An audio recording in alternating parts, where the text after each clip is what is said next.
أكلة النهاردة ممكن تكون عادية، بس دي من الأكلات المحببة إلى قلبي، لأنها بتفكرني بأيام الطفولة بتاعتي لما كنت أرجع من المدرسة ألاقي مامتي الله يرحمها عاملاها. فيعني هي مرتبطة عندي بذكريات حلوة، فأنا بحبها جدا. يلا نشوف هنعملها مع بعض ازاي. معايا أنا ربع كيلو من اللوبيا، بتكون عينيها سمرة كده، بنجيبها من عند العطار. هناخد بقى اللوبيا بتاعتنا ونروح على الحوض ونغسلها كويس، ونشيل منها اي عفشه او اي حاجه فيها مش تمام او طين او كده. هنزل عليها بقى بميه تكون مغليه. في ناس في الخطوه ديت بتقوم رايحه سلقاها على النار، بس انا بفضل ان انا انقعها في ميه مغليه علشان ما تتهريش مني في السوا. ممكن تنقعيها قبلها برضو بليله في ميه عاديه. هننزل بقى بحله على النار، وننزل فيها بمعلقه كبيره من الزيت، وعليها مكعب صغير كده من الزبدة. يعني مش اساسي، ممكن تستغني عنه، بس عشان تدي يعني ايه طعم كويس للاكله. هننزل عليها بقى ببصله متوسطه تكون متقطعه ناعم.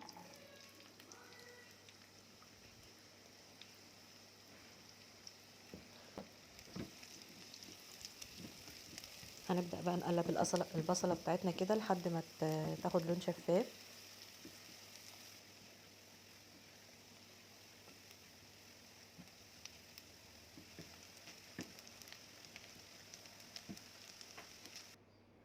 هننزل عليها بلحمه مفرومه الكميه اللي تحبيها.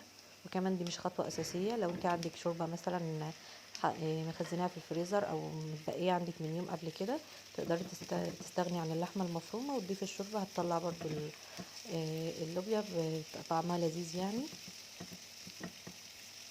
هنبدا بقى نشوح اللحمه بتاعتنا كده، الكلام ده كله على نار عاليه، وتكون ايدينا في التقليب على طول.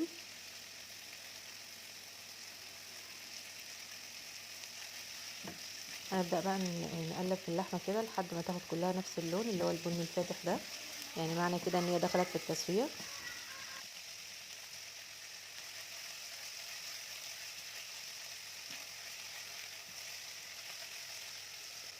هنضيف هنا بقى فلفل اسود، مقادير بالظبط هتلاقوني كاتباها لكم على الشاشة، ورشة من بهارات اللحمة.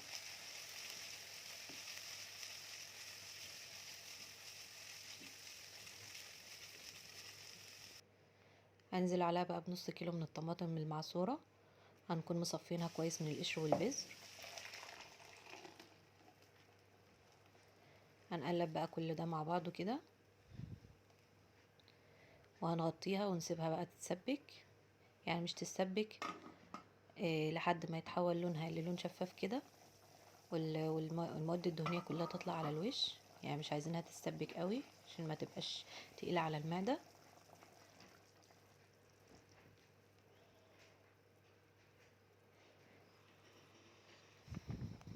خلال الوقت ده هتكون بقى اللوبيا بتاعتنا اتنقعت بالشكل ده، ويكون حجمها اتضاعف.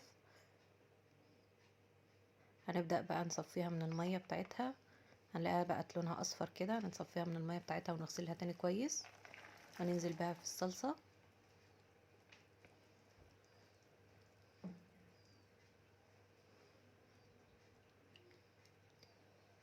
لو حسيتوا ان الصلصة بتاعتها مثلا تقيلة شوية، ممكن تضيفوا شوية مية. هنغطي عليها بقى ونسيبها لحد ما تستوي، واخر حاجة هنضيفها الملح.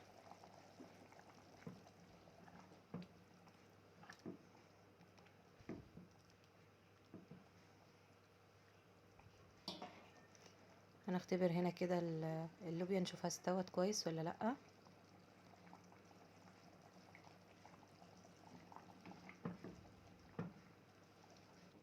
خلاص هنا اللوبيا بتاعتنا استوت وبقت جاهزة.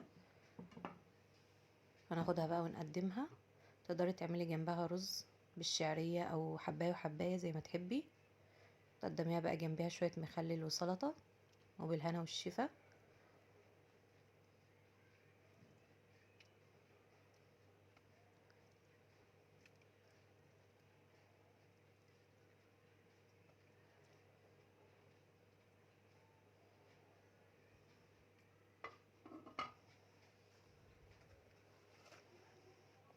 ده بيكون شكل طبقنا في الاخر.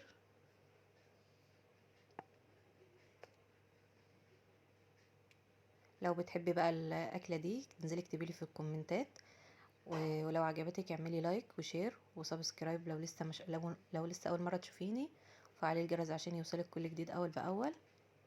بس كده بكده يكون فيديو النهارده خلص، اشوفكم الفيديو الجاي على خير، بحبكم.